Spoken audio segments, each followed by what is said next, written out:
What's up, guys? It's your girl Nosh, and we back at it again. I just saw a TikTok and it inspired me to do this video, so let's go. This video made me realize that how much free will can be against us and for us. So, are you ready? Are you ready? It might be a quick message, it might be a long message. I never predict these things, okay? So let's talk about it. Free will. Angels don't have it, but we got it, right? Right. Angels don't have free will.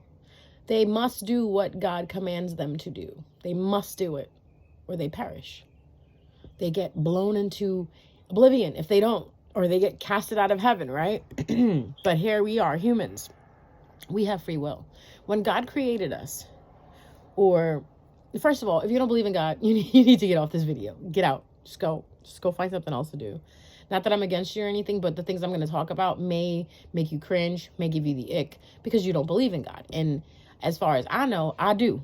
And no one's ever going to take that away from me or ever talk me down from that. If God is the ledge I am on, you are not going to talk me down from it. Okay? Got it? I love you. Love you so much. But hey, we're all entitled to our free will and opinions. This is mine. So when God created humans, he gave them free will. And even if you look in the Quran, I don't know what specific surah it's in, right? For my Muslims that are listening, if you are Muslim and you're listening to me, Assalamu alaikum. What's up? Happy Ramadan. It's coming soon. Let's get started, guys. So I wanted to touch up on that, right? To touch that area real quickly with a little brush. I just wanted to touch it right there. Okay. Oh my God, I cracked myself up. So even God said, I have written everything out for you, but there are some areas where I have said it is my servant's will. Who's the servant? We are. Yeah. See? Because if you're submissive to one God, which is being Muslim, by the way, that means you serve one God. You worship one God. You are submissive to one God, okay? For those of you who did not know what Muslim means in Islam, the word Muslim means to be submissive to one God, okay? So for those of you who are submissive to one God and believe that God created you, he has said that I have written everything out for you that's going to happen to you. But in some clauses, in some areas, it is your free will that you are allowed to use, okay? So that's why when we ask ourselves, why do things happen the way they do? We don't know at one point in time we chose our free will to cause the events that are happening afterwards. That is why I say free will can be against us or for us, okay? Like free will in the sense of someone doing magic on you. It is your free will to not do what that magic is trying to manipulate you to do. Get it? I'll give you an example. Say you are someone who's a smoker. You smoke a lot of cigarettes, right? And lately you've been smoking more than you need to. Like all of a sudden, especially Pisces season, we like to indulge. We like to escape. Pisces is known for escapism. So during this time period, if you're finding yourself smoking too much, drinking too much, eating too many sweets, doing something that you're not supposed to be doing that much, but you do it on a regular basis and you do it in moderation, but all of a sudden you feel like you're overindulging. That might be the works of magic, where there are some types of magic that are thrown at people and it causes your weakness to become your demise. Meaning if you smoke cigarettes, you will smoke a lot more than you normally do. If you drink, right? Occasionally you have a glass of wine. Now you find in yourself finishing the whole damn bottle of wine sitting there at night. That's not you. Okay, that is being done to you. Even stress. You're normally a person who deals with stress very easy. Like you understand it exists. You understand that it's not in your control. So you're not going to stress over situations because you know God has you. And then you find yourself stressing out about something. That's not you. That is being projected onto you. That is being, in some sense of used through magic on you. Okay? Remember that. If you're the type of person who's celibate, you believe in being celibate. You believe in no one harming your temple or touching your temple, right? So you get to know that person and now you find yourself sleeping around. That's not you. That is caused by magic. Now here's where your free will comes in. You can say, no, I don't want to do that. No, I am not going to eat that sugar powder donut. No, I am not going to smoke another cigarette when I just had one an hour ago. You know what I'm talking about. No, I'm not going to have another drink. I only have one drink on Friday night, and that is my white wine, my red wine, whatever wine it is that you drink. I am not going to have a second glass. That's where your free will comes in.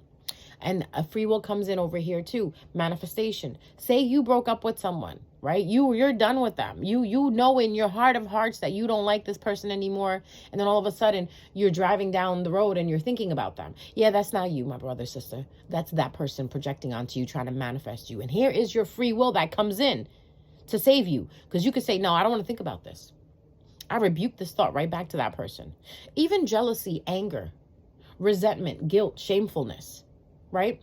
That is your free will to accept those and allow those feelings into your space. You can say, no, I don't allow this in my space. I don't think this way. I don't operate from this place. You can even tell your ego, look, I have free will. I don't have to listen to you. So go away. When is free will against you? When God has a destiny for you and you keep, detouring from that destiny, that's your free will kicking in. If you were to just stand there and say, God, show me the path and I'm going to continue walking it, right? And then all of a sudden you see something that is distracting you. You know this is a distraction. Most of you know it's a distraction. And what do? You put your nose in it and you forget about the path that you're walking on. You go over there and you get distracted. My friend, that was free will. Let's go back to that celibate example. Say you're celibate, right? And you're walking in the light, you're doing your thing, you're being spiritual, you're eating right, you're eating your greens, your edges are growing back, your nails are looking healthy, you're losing that weight or you're gaining that muscle that you need to gain. Now all of a sudden you start messing with somebody, you start sleeping with somebody out of nowhere, and now you're noticing you're not in your routine anymore. You're not being spiritual anymore. Where you used to light candles, you don't do that anymore. Where you used to pray, you don't do that anymore. Where you used to talk to God every day, you don't do that anymore. You got distracted because of your own free will. You allowed that person into your space, right? Whoever that person was that came in to distract you. And bam, your free will. You're off of God's course. You're off of the path. You're off of the path of the light. So what I'm trying to say is, real quickly, if you will just listen to me. If you were to give your free will over to God, over to Creator, over to Source, that is the best thing you can do. Meaning when it comes to you making decisions, you give it to God. God, you make my decision for me. Because who is better than to make your decision than the one that created you? The Source always wants what's best for you. But here you are getting in Source's way by making decisions on your own. Now let's go to magic. When people decide to do wrongful magic or baneful magic on other people, that's their free will right there. Because again, God said, I have written everything out for you. But in some areas, it's my servant's will. It's as you please. Now, you have to be very careful with that because you still will be held accountable for that. Okay, so say you're doing wrongful magic, say you're doing baneful magic, that's totally free will because God has not written that out for you. I don't know any God in the world. Well, there's only one God, but I don't know any God that would want you to do wrong to someone else. Whether it's the Christian God, the Jewish God, the Muslim God, the Hindu God, the whatever, whatever you believe in. There is no God that wants you to hurt someone, take something away from someone, or bother someone, or even minorly inconvenience someone. You're all supposed to be loving each other, getting along, right? That's what religion is. Religion is love, kindness, peacefulness. I don't know what is out there, but that's the religion I grew up in. That's the religion that got brainwashed into my brain. Love, kindness, peacefulness, kind-hearted nature, pure soul, pure heart, no impurities, right? Impurities are anger, jealous, resentment, issues, all that nonsense right there, right? Pure-hearted people don't get jealous of people. Pure-hearted people don't get mad when someone is happy. Pure-hearted people don't get upset when someone succeeds. Think about that for a second, okay? That's what I mean when I say pure-hearted. You really don't care if someone succeeds or does better than you because you know where you are because that's where you're supposed to be and you're actually happy for the other person, okay? That's being pure-hearted. What are you now? Do you exercise that? Are you that type of person where if someone else gets happy about something that you've been waiting on for so long, instead you say, I'm really happy that you got that because you know what? That is such a blessing. I know when it's my turn, I will get it as well too, but I'm so happy for you. That's something what a pure-hearted person would say. What would you say if someone got something that you wanted and you were waiting in line so long for it? If you say anything mean like, oh, you got it? Oh, she got it? What makes her think she better that she got it before me? It's timing. Honeys, timing. Timing is everything. When it's meant for you, it'll happen for you, because it was not meant for you, it's not happening for you at that time. But what people do is they take it upon themselves and they start doing magic. They start manipulating the elements in order to have things happen for them, which is nothing wrong with that. But if you do it the right way, meaning if you're trying to manifest money, the best thing to say is, I intend to make such and such amount of money without hurting someone or taking it from one, or without hurting someone or taking it from someone, or manipulating someone to give it to me. No, I want what's mine, what's written for me, what's in my birthright, what's in my destiny. That, you're solid. But if you're out there just doing manifestations on things and you're calling them in and you're not saying that, or your intentions are not that, then as quick as you get it, yeah, you'll get it, but you lose it. You'll lose it as quick as possible too, very quickly. A spark that starts suddenly will die suddenly too, okay? Always remember, intentions are everything. So when people sit there and do magic on people to manifest them, to possess them, what happens is your free will kicks in. If you have a strong free will, and if you have a strong will, determination, it will not work on you. Magic only works on feeble-minded people, and that's where free will comes in, because if your free will is strong enough to understand and discern what's good and bad for you, you will be able to bypass any magic that anybody is doing on you. Also, if your will in God is strong, if your faith in God is strong, you know that God takes care of you. Magic will bypass you and it won't even touch you. Because you know what? You know God is protecting you. Just you knowing that knowledge is power. Think about it for a second. Why do we constantly tell you guys knowledge is power? That's why we say to you that knowledge is power, because if you know something is the way it is, you will create it and you will make it happen. That's why we also tell you, be careful what you think about, because what you think about happens. What you focus on, that's where attention goes. Wherever you focus, that's where your intention goes. So if you're constantly focused on being depressed, if you're constantly focused on being sad, if you're constantly focused on not getting what you want, you are not going to get it, because that's what you're focused on. Free will. If you give it over to God, God will have it happen for you. But you have to have that trust. You have to have that faith in your ancestors, in your spirits, in the source. If you don't, you already know what happens. Okay, I don't think I need to explain it to you. You will see a lot of detours. You will see a lot of delays. You will see a lot of obstacles. You'll see a lot of roadblocks in your way. Why? Because you're either being distracted, you're trusting someone that you're not supposed to, when you should be trusting source, trusting your intuition, trusting spirit.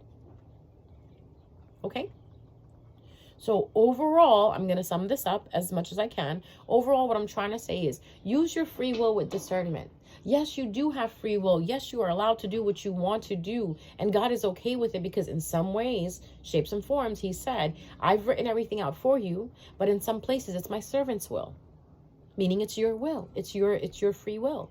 So be careful how you use that free will. This is why learning discernment, understanding your intuition is so important. Okay? So if there's something you can do, is ask God for discernment.